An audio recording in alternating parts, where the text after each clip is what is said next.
Hi, I'm Betty Banjack, and this is Downtown Kitchen. I'm really glad you were able to join us once again this evening, and I think you'll find it a very interesting evening. My very special guest is Tom Mitchell II. He's my cousin, and he's going to show us something that we haven't really seen too much in our kitchen, is the low-fat, no-fat cooking.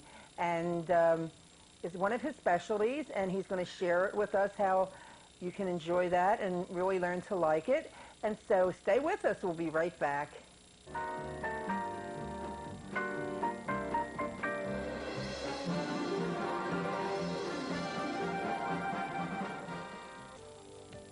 Limerick Country Deli, where the big rigs and the locals go for a complete assortment of deli sandwiches, eat in or take out. Stop by for your Pennsylvania lottery tickets, cold beer, or just to use the no surcharge ATM. Featuring dairy products, fresh baked goods, deli meats and cheeses, automotive and household supplies. Open every day. Stop in, call, or fax your order. Limerick Country Deli, the little store that has it all, with the best sandwiches in town. The Montgomery County Cultural Center is at 208 DeKalb Street in Norristown, Montgomery County's county seat. The Cultural Center's mission is to bring the arts, theater, music and dance to the citizens of Montgomery County. The Center Theater produces 2 plays each season, 1 musical, and 1 children's theater production. Each summer, we hold a summer program, Kids, the Heart of the Arts, for children from 5 to 14 years of age. Come and join the excitement in our county seat at the Montgomery County Cultural Center. For more information, call Fran at 279-1013. Hi, I'm Betty Banjack, and this is Downtown Kitchen. I'm really glad you were able to join us today because I have a special treat. I have my little cousin. This is Tom Mitchell II, and Tom and I, well, Tom's known me all his life also, as we always put it in our family. And he's really one of these people that is into low-fat or no-fat cooking, and he finds it satisfying and he likes it, and a lot of people seem to frown on it today. They go, I don't like that stuff. But if you really work at it, you can get some pretty good foods, don't you think? Yeah, definitely. There's so many low-fat dressings and stuff you can get that's just, it's really tasty. You have healthy choice and all kinds of flavors. I'm going to make today a marinated low-fat chicken breast. But there's tons of stuff that you can get that's low-fat. I heard you became quite a cook since you came back from Chicago. Yeah. Mom and Dad are kind of making me do it all, so, Oh, he's so put upon. Poor child, just so put upon. Well, you want to get started? Sure. By you show us what you do? First, I take a skinless, boneless chicken breast. You can get it at any of your local stores here. And secondly, what they do is they cut the breast here, and I cut it right down the middle. Just nice and slow. You just have to saw it, that's all, basically. Chicken is a little slimy, so it is harder to cut than a lot of things. And you separate the breast like this, and then you go and do it again. Just more or less saw it. And, you just have to be patient with it. I think if I had a better knife, it might help, huh?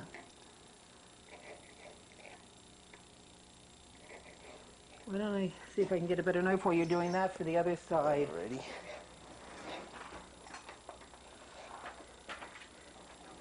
Try this one. It's a boning knife. Okay. Try again here. There you go. Just cut out the fat here. And then it's actually, some of this stuff, the fat is on the other side here. You have to be careful with this. I mean, you can choose as much fat you want to cut off, but being that we're trying to keep this as low fat as possible, I just cut off that much too. Okay, that chicken breast looks pretty good. Just put the excess over here. Take the second one. Do the same thing with the second one. How many do you usually make per person, or does it depend on the person? Yeah, it depends on the person. Everybody knows my dad, so he probably eats maybe 2 or 3. Big Tom Mitchell is his father, and you all know him from, he's sort of the man about food in Phoenixville. That's the title I sort of gave him. And actually, this is little Tommy. Young Tommy, I guess. I don't know about little or not, right? Do you do anything with that? I just toss it, but I'm sure the chefs out in town, Phoenixville, in the local area, probably can make chicken stock. Okay. Okay, now back to the chicken. Once that's cut, see that looks pretty clean there. There's Yeah. not too much fat on that. Nice. It's a nice Take- chicken breast. Yeah. You take your freezer bag, you can get any local store, or a regular bag, Ziploc bag. I'm a big fan of freezer bags, just because we buy the chicken in bulk, and I don't eat red meat, so you just buy the chicken in bulk and cut it down. Cut about 3 pieces each dinner, whole breast, not single breast. Okay, and just open it up, and So what are you using? this is your typical fat-free Italian dressing. Okay, and what you do is you have to shake it up, of course, to get the oil and water together. It has 0 fat saturated and 0 fat total, 10 calories. Just open it up. Pretty good. Yeah, it's not bad. You know, I have, you want to get that lid off, or are you going to shake it on? I'm always popping this lid, interior Oh, okay. lid. Oh, I just, yeah, Shake just it throw in? it on there, yeah. Okay. I just shook up the Italian dressing and just maybe Are you 3 squeezing it? squirts. That's plastic, so you can 3 squeeze or 4 it. squirts, yeah. Well, everything's plastic nowadays, basically. Close it up. Make sure all the air is out, okay? I got the yellow and green. Yellow and blue make green, I'm sorry. I don't know Oh. my colors there. And then what I do is just shake it like this. How long do you marinate that for? Half an hour to an hour, In the refrigerator? yes, in the refrigerator. You know your Uncle Benny Wagner? Right. Yeah. Well, he's real big about refrigerating marinated food and not leaving it out at room temperature. He doesn't like that? No. Yeah, I'm going to go along with Uncle Denny. He's older and wiser than I am. So I like to put it in the refrigerator. Okay. I mean, you know, there's some chefs that like it in the marinade, but I'm not a professional, so I just throw it in the fridge. That's fine. Listen, why don't we just skip the refrigerator Okay. part, and you want to get your pan ready? And Sure. Just take your broiler pan. You can get them anywhere, actually. And I just little non-stick, non-fat also, Pam or whatever you have. Just throw it on there. You know Pam, too? Yeah, Pam's my good friend, believe me. Because you really don't want to use oil or butter because it's no longer no fat or low fat. Okay. After a half an hour to an hour in marinating in the refrigerator, you just take it out. Like I said, you spray Pam, my buddy Pam, and it sounds like yours too, Cousin Aunt Betty. Oh, Cousin Aunt Betty, we never get too old for terms of endearment. I have to tell you about that. It's actually Tom's sister, Wendy. When she was very, very little, she was always confused what she should call me. Should she call me Aunt Betty because I was bigger and older, or Cousin Betty? And she just would get really confused, and one day in all her confusion, she called me Cousin Aunt Betty. Well, that was really cute, and it would probably have ended there, but her grandmother, my Aunt Margaret, she sort of kept that going. Yeah. She always called me Cousin Aunt Betty, and after that, Wendy and Tommy always called me Cousin Aunt Betty, so on the phone they know who I am right away. But the funny thing is, it's really much easier. They call me Cousin Aunt Betty because my mother is Aunt Betty, and it would really be confusing if there were 2 aunts, and it's really a family thing, and it's sort of an endearment, you know, that Yeah, we all, sure. it's a special greeting, and I haven't heard it for a while, so. You're my only cousin aunt. I mean, yeah. I have a second cousin, Aunt Debbie, and I call her Aunt Debbie, not cousin Aunt. So. Yeah, it's something that came out of Wendy and her Yeah. thing. Oh, I say so much for that piece of history in the family. So what are you going to do with that now? Okay, once I do that, just wash my hands. I go And, in. oh, with the running water, you wash the hands? You know, Yeah. I had running water? Yes, you did. Okay, just there. Remember, we have running water. And then you go over here and put your oven. Of course, I had it on broiler already Okay. for 15 minutes. Preheat the broiler, and then just go in and put it on broiler, the top rack. And due to the magic of television, Ta-da! aha, we have some prepared already and warming. And it's a lot smaller than the other pieces. They are smaller, or do they just shrink up? I think they shrunk up a little bit. Yeah, well, sometimes we start a little early in the day getting ready for the actual preparation. Here, you want to, going to show us how you do this. Just put the. Tom also worked at the Hard Rock Cafe in Atlantic City, Yeah. Yeah. I was a host down there. and I think he picked up a lot of tips. I can see how he laid the chicken down. Definitely. That was sort of very Hard Rock Cafe. Yeah, like it's all about presentation and cooking. I'm sure you And, know that, though. Do you want to serve anything with it? How about I- the potato? I do a quick baked potato. Here we have. I'm all about it's the 90s, and this is the quickness of it. So what I do is take a potato, and I don't know if everybody knows, it's kind of simple, but just basically I put it in the microwave. But first, I wash the potato, of course, and then just take a fork facing this way and just merely poke it back and forth in straight lines. Maybe about 5 pokes on each side. And I just take that, pop it in the microwave. Fortunately, some days, some microwaves have the baked potato option like you do, so I just put it in there, and out comes another potato. This is another Hard Rock trick. This is how they cut the potatoes.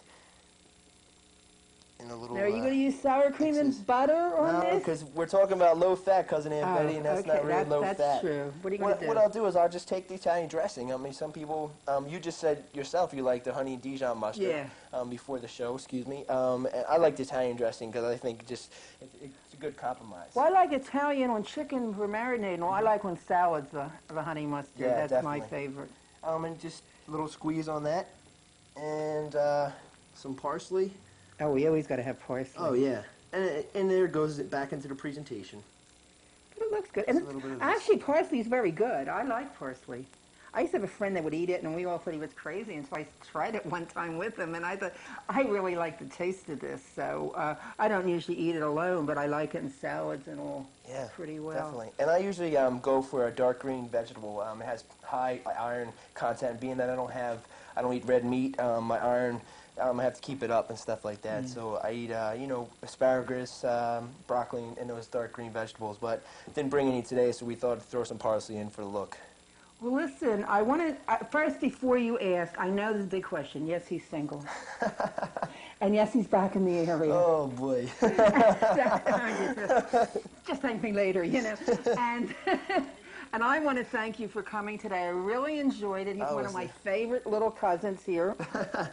And we've always enjoyed doing things together from way back when, even when he was very little. He's very much a gentleman, and he always had a lot of fun with him. And so stay tuned, and we'll be right back.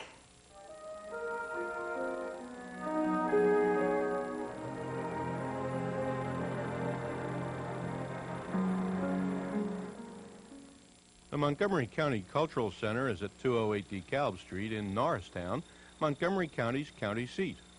The Cultural Center's mission is to bring the arts, theater, music, and dance to the citizens of Montgomery County.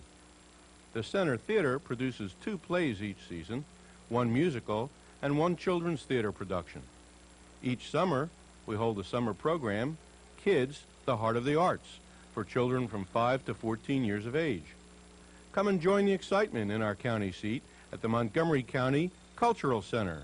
For more information, call Fran at 279-1013.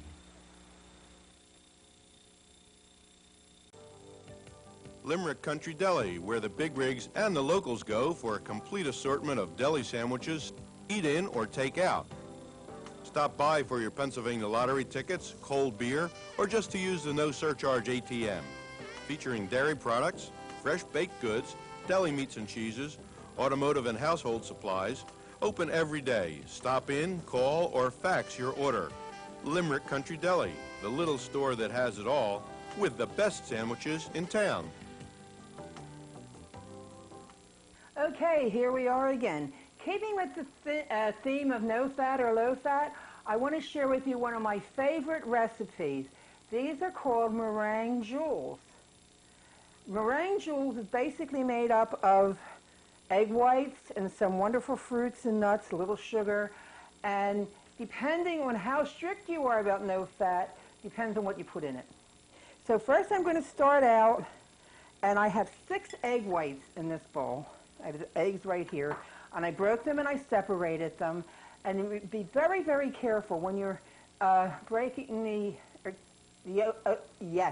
breaking the egg whites away from the yolks, to do them individually in a cup.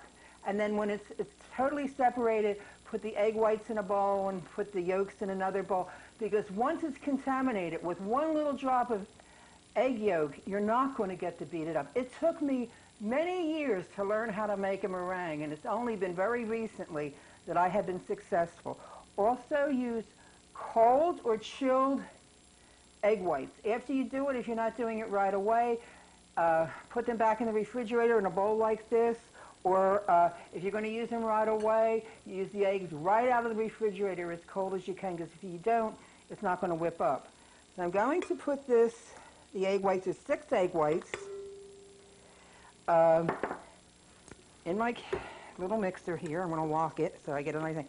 And it's going to take a while to beat these eggs up, but it's really worthwhile because you need wonderful white, soft peaks. So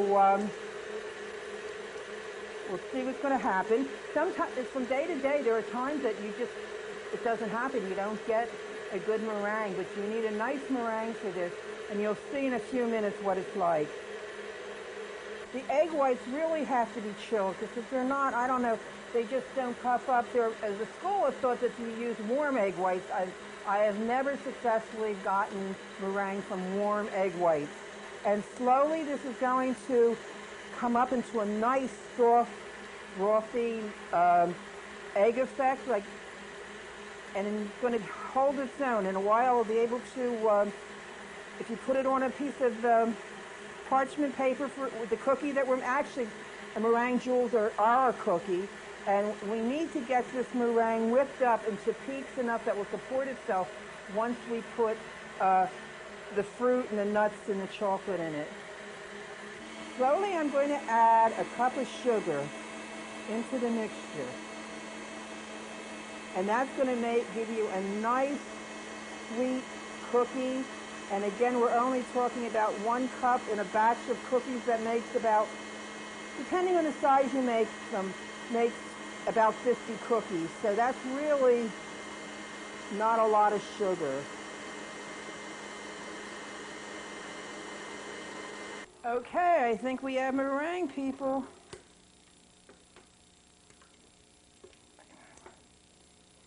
Here we go. Do you see the nice texture? How creamy that is. That's going to support a lot. Also, you don't have to use an electric mixer to beat egg whites. There's a lot of people that can do this by hand, or you have a lot of strength, but you have to keep going. Once you start, you can't decide, well, you know, I can slow down and quit. Once you start whipping, you must keep going. That's why I find an electric mixer much, much easier, for me anyway, to do than whipping it by hand. It's really a long job. I want to also, if you have a mixer, I always do that. I want to call it Mixmaster, and it's not. This is a KitchenAid. It's one of those generic words like Kleenex. We always say the wrong word. To use a whisk, if you have it with your piece of equipment, it makes a nice frothy thing. If you use a paddle, it'll work, but not as well. That was another reason when I found out I start making meringue was due to the fact I was using the right equipment. Let me just throw this over here. Okay, I'm going to show you some really nice stuff. Get that out of the way. First, what I'm going to put in, now this is when you have to decide what would you like in your meringue jewels. If you want no fat, really no fat, don't put in chocolate chips. But we have these mini chocolate chips. Now, I mean, they're really small. As you can see, I'm dropping them in. They're the teeny tiny ones. If you get the big ones, they're going to weigh everything down, and you're not going to want to use them. So I put in about a cup. You can put a half a cup if you just want a little. Everyone seems to like them with the chocolate. I also selected, you can put raisins, dates, apricot bits. I've bought the dried cherries. It's a half a cup. It's one of those little packages, 3 ounces. That's enough. And then the big treat that makes it really rich and elegant, I took about 3 tablespoons of very finely chopped walnuts, and I add that in. And make sure everything's separated, not going in clumps, because then it clumps in the cookie.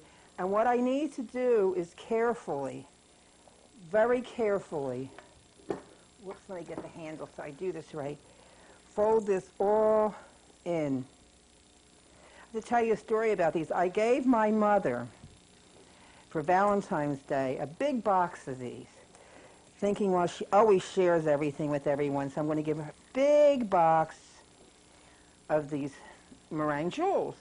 So after Valentine's Day, she said to me, "Oh, I really like those cookies." And I said, "Oh," I said, "Yeah, who'd you share them with?" And she said, "Nobody. I ate them all myself," which is unusual for her.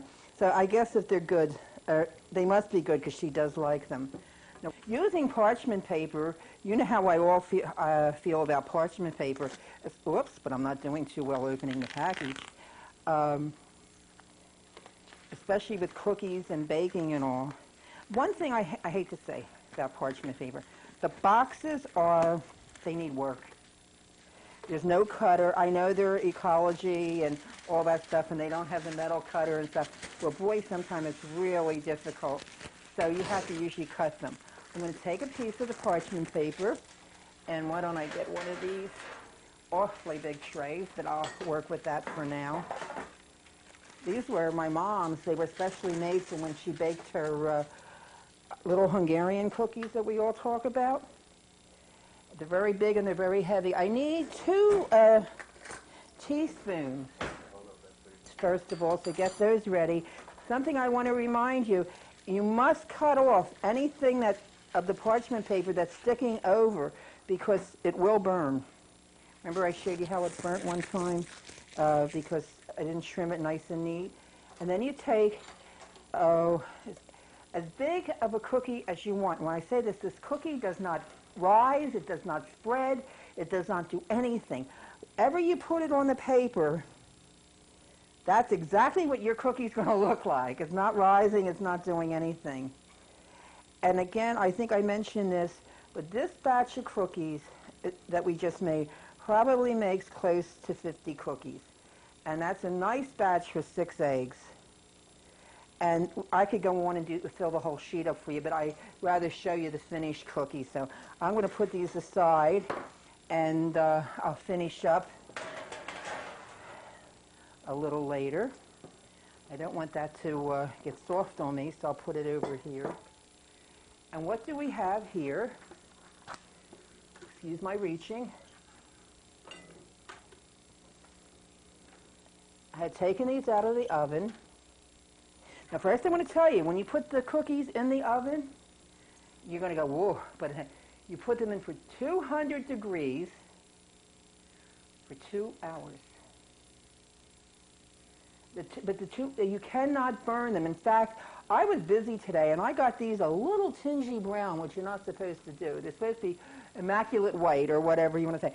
But I tasted them. They taste just as good. But you can't make them in a hurry because you can't collapse the egg white. You have to keep it up there. That's why the heat is so long. 200 degrees is just practically having your oven on, and so you have to do it for 2 hours. There is a theory of doing it for 1 hour at 350 and then not opening the oven until it cools off, but I found that wasn't as successful as this one. So let me show you what they look like on a plate. They make wonderful treats. Again, if you don't want any fat in it at all, you use the egg whites. Of course, that has no fat or cholesterol, but the chocolate chips does. I'm being very honest about that.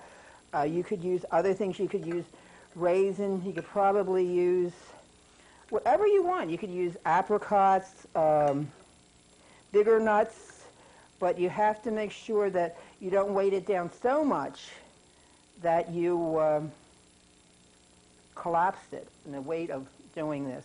So I think this makes a wonderful presentation, and I like these myself.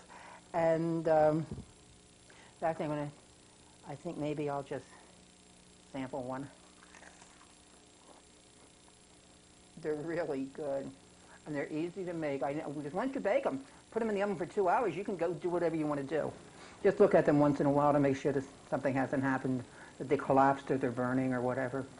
So I think these are pretty good. I hope you try them. The recipes for this and even Tom's recipe, I don't want to say even, is a simple recipe, but if you really want to have it, if you write to me at Betty Banjack, Downtown Kitchen, Post Office Box 1660, Norristown, Pennsylvania, 19404. I'll send you the instructions for doing the no low-fat chicken or and the meringue jewels. And remember to put that in a stamped, self-addressed envelope, the legal size envelope. I didn't happen to bring it with me today, but you know the size by now, and we'll be right back.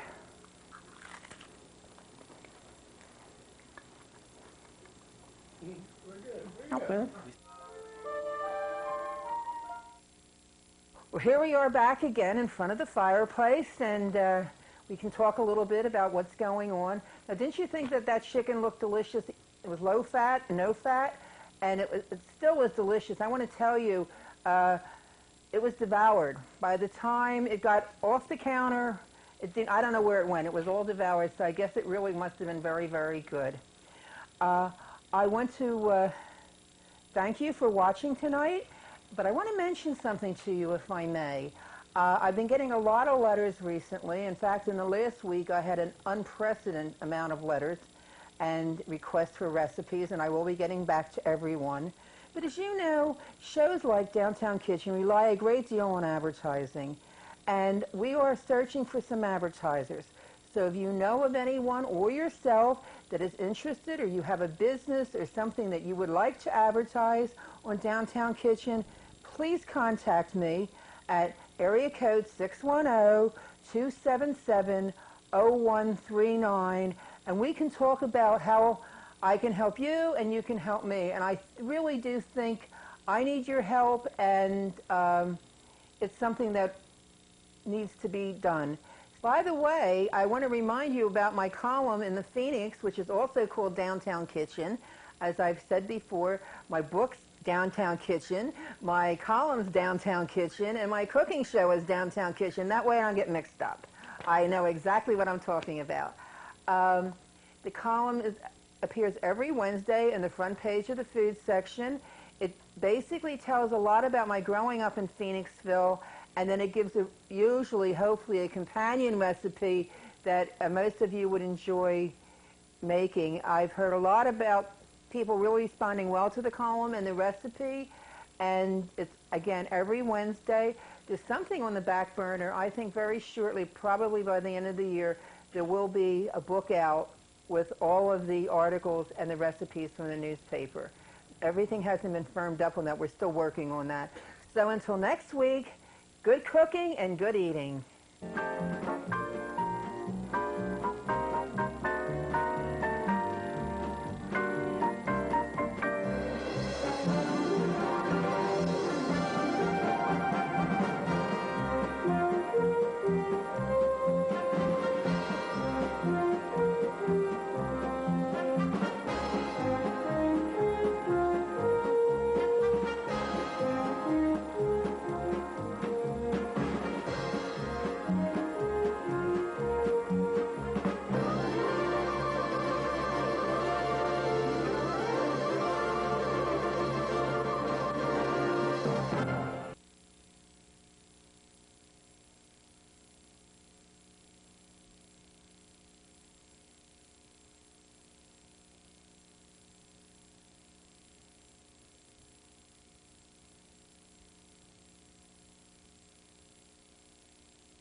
Hi, I'm Betty Banjack, and this is Downtown Kitchen.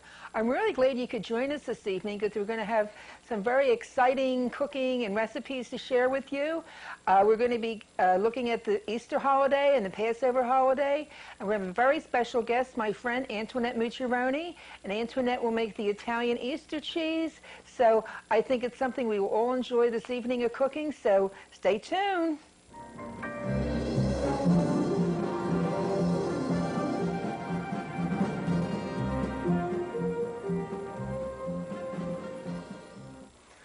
Hi, here we are in the kitchen, and I'm with my friend Antoinette Mucciaroni.